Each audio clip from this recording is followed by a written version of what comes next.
G9 టీవీకు స్వాగతం. నా పేరు దివ్య. అందరికీ నమస్కారం.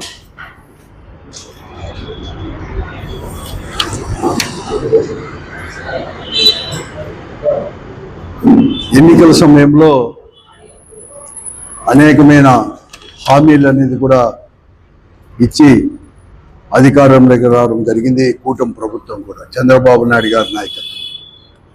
చంద్రబాబు నాయుడు గారికి పరిపాటి అయింది. ఎందుకంటే నాలుగో మారు ముఖ్యమంత్రిగా ప్రమాణ స్వీకారం చేసిన తర్వాత ఏ ఎన్నికల ముందు కూడా అనేకమైన హామీలు ఇవ్వడం, ఆ హామీలు అనేది కూడా విస్మరించడం అనేది కూడా పరిపాటిగా మారిపోయింది. సూపర్ 6 అమలు చేస్తానని చెప్పేసి అనేకమైన హామీలు కూడా ఇవ్వడం జరిగింది.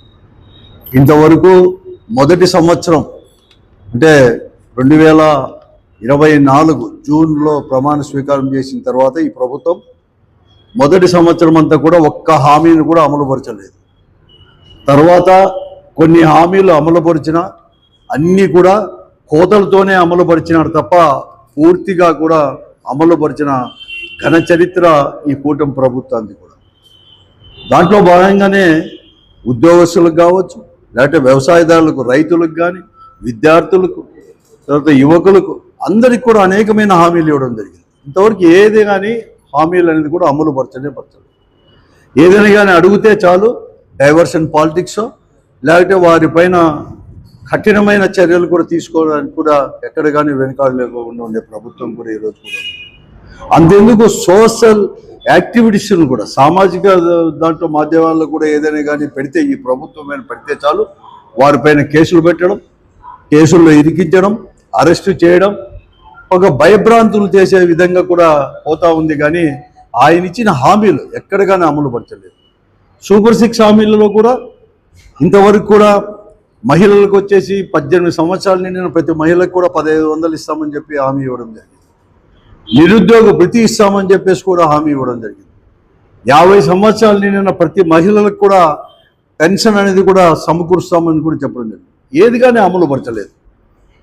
ఉద్యోగస్తులకైనా కూడా అమలు పరుస్తున్నా అంటే ఒకే ఒక డిఐ ఇవ్వడం జరిగింది. ఎక్కడ కానీ ఇంతవరకు కానీ ఐఆర్ కానీ ఎక్కడ కానీ ఇంతవరకు ఇవ్వలేని పరిస్థితి కూడా ఈరోజు. ఒక పిఆర్సీ కూడా చేస్తామంటే కూడా ఇంతవరకు ఇవ్వలేని పరిస్థితి కూడా. అలాగే అంగన్వాడీ వర్కర్లకి, ఆశా వర్కర్లకు కూడా అనేకమైన హామీలు కూడా ఇవ్వడం జరిగింది. సుప్రీంకోర్టు తీర్పు ప్రకారం కూడా గ్రాట్యుటీ కూడా చెల్లిస్తామని చెప్పేసి అంగన్వాడీ వర్కర్లకని కూడా ఇవ్వడం జరిగింది. 21 నెల కూడా పూర్తి అవుతా ఉంది. అంటే దాదాపుగా 2 సంవత్సరాలు కూడా పూర్తి అవుతుంది ఈ ప్రభుత్వం వచ్చేసుకుని. అమలు పరచలేకపోయింది. అడిగితే అదిగో ఇదో కల్లిపల్లి మాట. మొన్న విజయవాడలో సోమవారం వచ్చేసి వాళ్ళందరూ కూడా వారు చెప్పినట్లుగా ప్రభుత్వం ఏదైతే ఎన్నికల్లో హామీలు ఎలా ఇచ్చేశారో అలాగా పెంచమని చెప్పి అడిగితే మేము అనేది కూడా సాయంకాలం అయిన తర్వాత మరుసటి రోజు వచ్చి చర్చలకు పిలుస్తాము, చర్చల్లో పాల్గొనండి అని చెప్పి చర్చలు లేకుండా తెల్లవారుజామనే ఇంకా వాళ్ళ కూడా కాలకృత్యాలు కూడా తీసుకోకుండా ముందే మహిళలు కూడా నైట్ డ్రెస్లో ఉన్నప్పుడు కూడా వాళ్ళందరినీ కూడా ఆ శిబిరాలపైన పడి వాళ్ళందరినీ వారిపైన దాడులు చేయడం, లాఠీ చార్జీలు అనేది లేకుండా, మహిళలు అనేది కూడా లేకోకుండా, మహిళా పోలీసులే కాదు మగ పోలీసులు కూడా వారందరూ కూడా చేసేసి పిన్నులతో గుచ్చడం, వాళ్ళందరినీ అరెస్ట్ చేసి అర్ధరాత్రి తీసుకొని పోవడం కూడా చాలా దారుణమైనది. కనీసం అరెస్ట్ చేసి కూడా సుదీర్ఘ ప్రాంతాలకు కూడా వాళ్ళందరినీ కూడా తరలించడం, అప్పటికప్పుడే కూడా ఇవన్నీ చేయడం కూడా చాలా దారుణం. దీన్ని వైఎస్ఆర్ కాంగ్రెస్ పార్టీ తీవ్రంగా కూడా ఖండిస్తూ ఉంది. చాలా కాదు, కనీసం ఈ తోపులాట్లో కూడా వారి యొక్క రాష్ట్ర అధ్యక్షురాలు బేబీ రాణి గారికి కూడా త్వరగా చేయి కూడా విరగడం అనేది కూడా దారుణం. ఇటువంటిది అనేది కూడా ఎప్పుడు లేదు. చాలా కూడా ఎందుకంటే చంద్రబాబు నాయుడికి ఇదేం కాదు. ఆ రోజు కరెంటు ఛార్జీలు పెంచినవి తగ్గించాలా అని చెప్తే 2000 సంవత్సరంలో అనుకున్నాను. ఇదే మార్చిలోనే 2000 సంవత్సరంలో గుర్రాలతో కూడా తొక్కించిన వైనాన్ని కూడా ఈరోజు మనం అంతా కూడా మతికి తెచ్చుకోవాల్సిన అవసరం ఉంది. అంటే చంద్రబాబు నాయుడు గారు ఇలాగ ఇటువంటివన్నీ చేస్తుంటే ఎక్కడ చూసినా కూడా అంతే. ఈరోజు దారుణంగా కూడా ఈరోజు రైతులు కానీ ఇవన్నీ గిట్టుబాటు ధర లేని పరిస్థితి కూడా ఈరోజు కూడా ఉంది కూడా. కాబట్టి ఇప్పటికైనా కానీ నేను చంద్రబాబు నాయుడు గారిని ఈ ప్రభుత్వాన్ని హెచ్చరిస్తూ ఉన్నాను కూడా మేమందరూ కూడా, నువ్వు ఏదైతే హామీలు ఇచ్చావో హామీలన్నీ కూడా అమలు పరచు. నువ్వేదో మొట్టమొదటి తూరి ముఖ్యమంత్రి కాలేదు. పవన్ కళ్యాణ్ గారు కావచ్చు, అందరూ కూడా భారతీయ జనతా పార్టీ కావచ్చు, ముగ్గురు కలిసి కూడా ఈరోజు కూడా ఇవ్వడం జరిగింది. ఈ హామీలన్నీ కూడా మీరు చేయాల్సిన బాధ్యత మీ పైన కూడా ఉంది. లేకుంటే ఇంకా కూడా తీవ్రమైన పరిణామాలు కూడా చేస్తున్నాము. ఖండించేదే కాదు, రేపు అనేది కూడా ఏదైతే ఈ అంగన్వాడీ వర్కర్లు కావచ్చు, లేకపోతే ఆశా వర్కర్లకు ఏదైతే కనీస వేతనాలు చెల్లిస్తామని చెప్పినాడో ఇవన్నీ వారు తీసుకునే దానికి కానీ వారి పోరాటంలో కూడా వైఎస్ఆర్ కాంగ్రెస్ పార్టీ కూడా పూర్తిగా కూడా భాగస్వామ్యం కూడా వహిస్తుందని చెప్పేసి కూడా మేము కూడా చెప్తా ఉన్నాము. వైఎస్ఆర్ కాంగ్రెస్ పార్టీ తరఫున ఇవన్నీ కూడా హెచ్చరిస్తున్నాను, చేస్తున్నాను. ఇవే కాదు, ఈరోజు కూడా అనేక రకాల కూడా ఈరోజు కూడా రైతులకు గిట్టుబాటు ధర లేదు, వారిని అడిగేవారే లేదు. ఈ పొద్దు పప్పు శనగ కావచ్చు, అదే ఏ పంటకు కూడా ఈరోజు కూడా గిట్టుబాటు ధర, మొక్కజొన్న కానీ గిట్టుబాటు ధర లేని పరిస్థితి. ఎవరు కానీ మీరు వచ్చేసి ప్రభుత్వం కొంటామంటే అది కూడా కొనలేదు. అడిగితే దాటి వేసే దోడును, లేకుంటే ఏదైనా కానీ వారు ఎవరైనా చేస్తే వెంటనే పోలీసు వాళ్ళని పంపించడమో ఇవన్నీ కూడా చేస్తూ ఉంది. అంతేకాదు, ఈరోజు నేను పోలీసు వారిని కూడా, పోలీస్ శాఖనే మొత్తం మేమంతా కూడా హెచ్చరిస్తున్నాం కూడా, మీరు అప్రజాస్వామ్య పద్ధతిలో చట్ట విరుద్ధంగా ప్రభుత్వం చెప్పిందని చెప్పేసి వారి అడుగులు మరుగులెత్తుతూ మీరు పోతే మీ పైన కూడా తప్పకుండా కూడా చేస్తాము.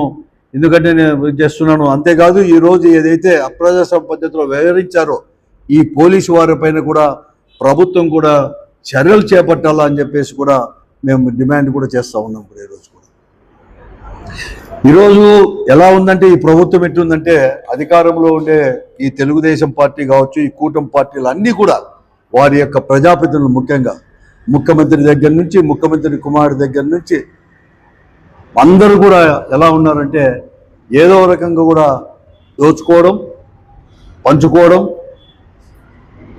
దాచిపెట్టుకోవడం అనే పద్ధతిలో ఈరోజు ఈ ప్రజాప్రతినిధులు పోతున్నారు.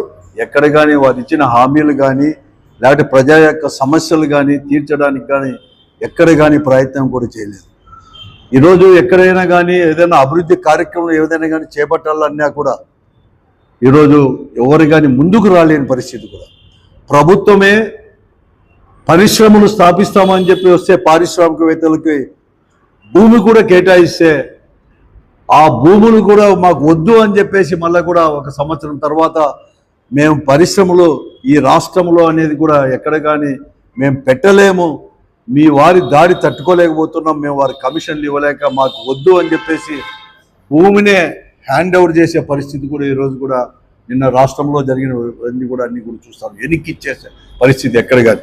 అంతెందుకు, మన జిల్లాలోనే, మన అనంతపురం ఉమ్మడి జిల్లాలోనే తిమ్మ సముద్రం, మన అనంతపురం జిల్లాలో అంటే జిల్లా విడిపోయిన తర్వాత తిమ్మ సముద్రంలో 121 ఎకరాల జిన్ఫ్రా కంపెనీకి తీసుకుంటే మాకు వద్దు అని చెప్పేసి మళ్ళీ వెనక్కి ఇవ్వచ్చింది. అక్కడ ఉండే ప్రజాప్రతినిధులకి కమిషన్లు ఇవ్వలేక మా చేత కాదని చెప్పిన వైనాన్ని కూడా ఈరోజు కూడా అందరికీ తెలుసు. అలాగే సత్యసాయి జిల్లాలో గుడిపల్లి దగ్గర ఆజాద్ మొబైల్ టీ ఇండియా కంపెనీ వాళ్ళు ఏదో పరిశ్రమ కోసం వచ్చేసి చేస్తే, లిమిటెడ్ వాళ్ళ కంపెనీ చేస్తే అక్కడ కూడా ఏం జరిగిందో అందరికీ కూడా తెలుసు. ఇంత బహిరంగంగా కూడా దోచుకునేది అని ఎప్పుడు కానీ చూడలేదు. నేను కాదం లేదు, అక్కడక్కడ ఉంది, గతంలో కూడా జరిగిండొచ్చు. కానీ ఇంత బహిరంగంగా దోచుకోవడమే ఒక పని పెట్టుకొని ఇవన్నీ పెట్టుకునే ప్రభుత్వం ఏదైనా ఉందంటే అది ఇప్పుడు ఉండే కూటమి ప్రభుత్వంలో తప్ప మరొకటి కాదు. 20 నెలల నుంచి ఇదే పనిలో ఉన్నారు వారందరూ కూడా. ఎక్కడ కానీ ఇవన్నీ కూడా చేయలేకుండా పరిస్థితి కూడా ఉంది.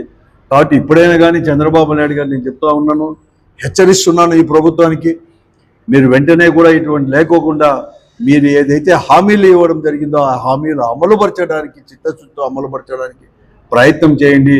లేకుంటే పోరాటాలు చేయడానికి వైఎస్ఆర్ కాంగ్రెస్ పార్టీ కూడా వారితో పాటు కలిసి చేయడానికి సిద్ధంగా కూడా ఉంది.